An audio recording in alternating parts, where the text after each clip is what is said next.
Hello दोस्तों and welcome back to law Chakra. जब एक स्टेट गवर्नमेंट किसी एक रिलीजन को फेवर करते हुए पॉलिसी बनाए तो बाकी रिलीजन्स के लोग क्या करें, और अगर ये मुद्दा रिलीजन के नाम पर इकोनॉमिक कंट्रोल बन जाए तो कोर्ट का क्या रोल होना चाहिए। यही सवाल सुप्रीम कोर्ट के सामने उठ रहा है उत्तर प्रदेश गवर्नमेंट के हलाल सर्टिफाइड प्रोडक्ट्स पर बैन को लेकर, जिसने की एक काफी लीगल और सोशल डिबेट्स को जन्म दे दिया है। तो चलिए आज समझते हैं कि इस केस के पीछे का लॉजिक क्या है और आर्ग्यूमेंट्स किस तरह जा रहे हैं। जब एसजी तुषार मेहता को इस केस में हम काफी हाई लेवल आर्ग्यूमेंट्स करते हुए देख सकते हैं। सब कुछ शुरू हुआ जब यूपी गवर्नमेंट ने हलाल सर्टिफाइड प्रोडक्ट्स के मैन्युफैक्चर, सेल और स्टोरेज पर बैन लगा दिया। उनका कहना था कि ये बैन एक कंप्लेन के बेसिस पर है जो बीजेपी के यूथ विंग रिप्रेजेंटेटिव ने फाइल की थी।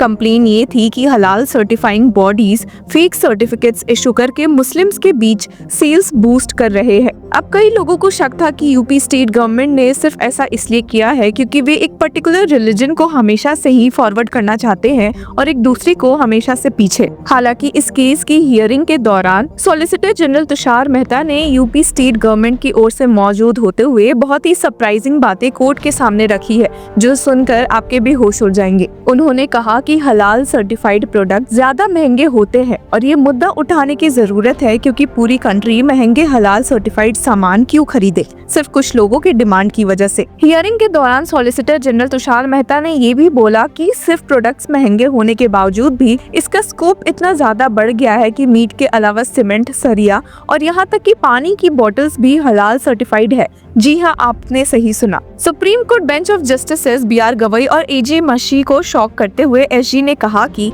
Your lordships would be shocked as I was shocked yesterday even cement used is to be halal certified. Sariyas, iron bars used to have to be halal certified. Water bottles which we get are required to be halal certified. सिर्फ यही नहीं बल्कि SG Mehta ने कहा भी कि आटा और बेसन तक को भी हलाल सर्टिफाइड किया जा रहा है। उन्होंने तो इतने ताज्जुब के साथ कहा कि हाउ कैन बेसन भी हलाल और नॉन हलाल। जिसके बाद एसजी मेहता ने सुप्रीम कोर्ट बेंच को समझाया कि हलाल सर्टिफिकेशन का फायदा उठाकर कुछ एजेंसीज ने लाखों करोड़ कमा लिए हैं। पर पिटिशनर्स के एडवोकेट एम.आर. शमशाद ने ये जवाब दिया कि हलाल सिर्फ फूड का नहीं बल्कि एक लाइफस्टाइल का हिस्सा है और ये सेंट्रल गवर्नमेंट की पॉलिसी में क्लियरली लिखा गया है। उन्होंने एग्जाम्पल दिया कि अल्कोहल बेस्ड प्रिजर्वेटिव्स और चारकोल गैस जैसे प्रोसेसेस हलाल का पार्ट हो सकते हैं। पर अब सवाल हमारे सामने ये आया कि क्या ये एक जबरदस्ती का कॉस्ट बर्डन है। ऐसा ही कुछ एसजी मेहता ने कहा कि अगर कुछ लोग हलाल सर्टिफाइड प्रोडक्ट्स की डिमांड करते हैं तो बाकी लोग क्यों ज्यादा प्राइस का बोझ उठाए। लेकिन पिटिशनर्स का कहना है कि हलाल सर्टिफाइड प्रोडक्ट्स लेना मैंडेटरी नहीं है, ये एक चॉइस का सवाल है ना कि कंपल्शन का। अब सवाल ये उठता है कि अगर हलाल सर्टिफिकेशन एक इकोनॉमिक चॉइस है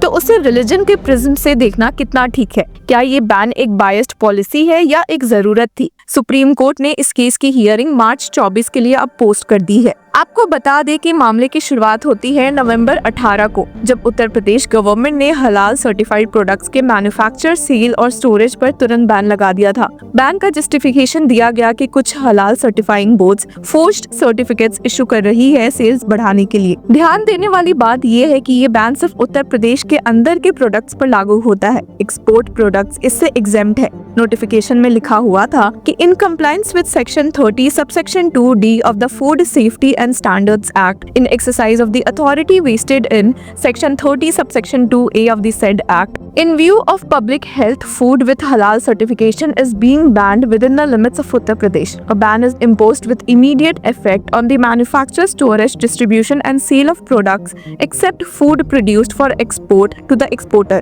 हालांकि इस नोटिफिकेशन की वजह से यूपी स्टेट में काफी हलचल मच गई थी। बैन के कारण मची हलचल और संभावित डिस्ट्रप्शंस को देखते हुए स्टेट गवर्नमेंट ने बाद में रिटेलर्स को हलाल सर्टिफाइड प्रोडक्ट्स अपनी शेल्फ से हटाने के लिए 15 दिन का ग्रेस पीरियड दे दिया था। इसके अलावा सरकार ने उन 92 स्टेट बेस्ड मैन्युफैक्चरर्स को डायरेक्ट किया जो नॉन सर्टिफाइड ऑर्गेनाइजेशन से हलाल सर्टिफिकेशन ले रहे थे कि वो अपने प्रोडक्ट्स को रिकॉल करके दोबारा रीपैकेज करें। हलाल सर्टिफिकेट्स जो ये दिखाते हैं कि कोई प्रोडक्ट इस्लाम के अनुयायी के लिए परमिसिबल है, शरीयत, इस्लामिक लॉ बोर्ड जैसे बॉडीज के द्वारा इशू किए जाते हैं। ये बॉडीज जो national accreditation board for certification body से एक्रेडिटेड है, ने सरकार के फैसले की कड़ी आलोचना की है। सरकार की इस कनम के खिलाफ हलाल इंडिया प्राइवेट लिमिटेड और जामियत उलामा ए महाराष्ट्र ने सुप्रीम कोर्ट में कॉन्स्टिट्यूशनल चैलेंज दाखिल किया है। पिटिशनर्स ने अपने रिट पिटिशंस के जरिए इस बैन को अनकॉन्स्टिट्यूशनल डिक्लेयर करने के लिए सुप्रीम कोर्ट से लीगल इंटरवेंशन की मांग की है। अब आपको बता दें कि यूपी गवर्नमेंट के इस एक्शन को काफी मिक्स्ड रिएक्शंस देखने को मिले थे, जहां उनके इस डिसीजन को फेवर करते हुए केरला गवर्नर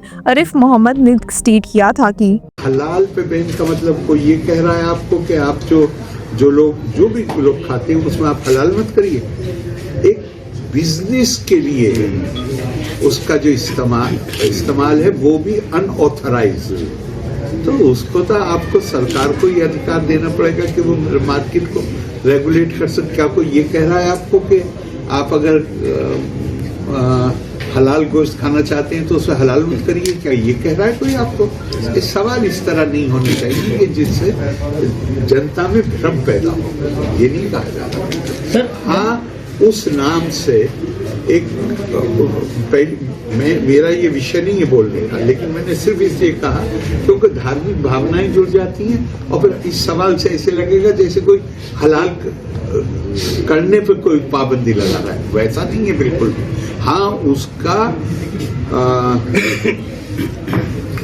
उसका व्यापारिक लाभ उठाने के लिए उस नाम का तो सरकार को नियंत्रण होना ही चाहिए।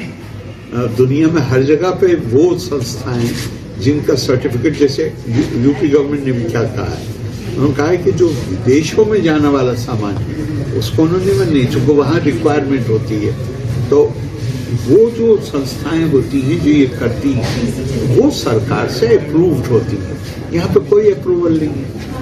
एक चीज ये तो दोस्तों, ये सिर्फ एक लीगल इशू नहीं बल्कि एक सोशल और इकोनॉमिक डिबेट भी है। आपका क्या मानना है? क्या हलाल सर्टिफाइड प्रोडक्ट्स पर बैन सही है या ये सिर्फ एक अननेसेसरी कंट्रोवर्सी बन गई है? अपने थॉट्स कमेंट में जरूर शेयर करें and keep following law Chakra. Hello law lovers and justice seekers, welcome to law Chakra. हम आपके लिए लेकर आए हैं कुछ बहुत ही exclusive. Introducing law Chakra prime membership, जो आपको देगा exclusive access like never before. चाहते हो कि सबसे पहले आपको मिले latest legal updates? Law Chakra prime के साथ आपको मिलेगा early access to exclusive content, critical case analysis, courtroom battle का ब्रेकडाउन, वो भी बाकी व्यूअर्स से पहले। मोर अपडेट्स, मोर एनालिसिस, यानी कि फुल इनसाइडर एक्सेस, वो भी बस घर बैठे। यही नहीं, प्राइम मेंबर को मिलेगा access to exclusive interview session with renowned जजेस, लीगल एक्सपर्ट्स एंड लॉयर्स। ऐसे इनसाइट्स जो आपको कहीं और नहीं मिले।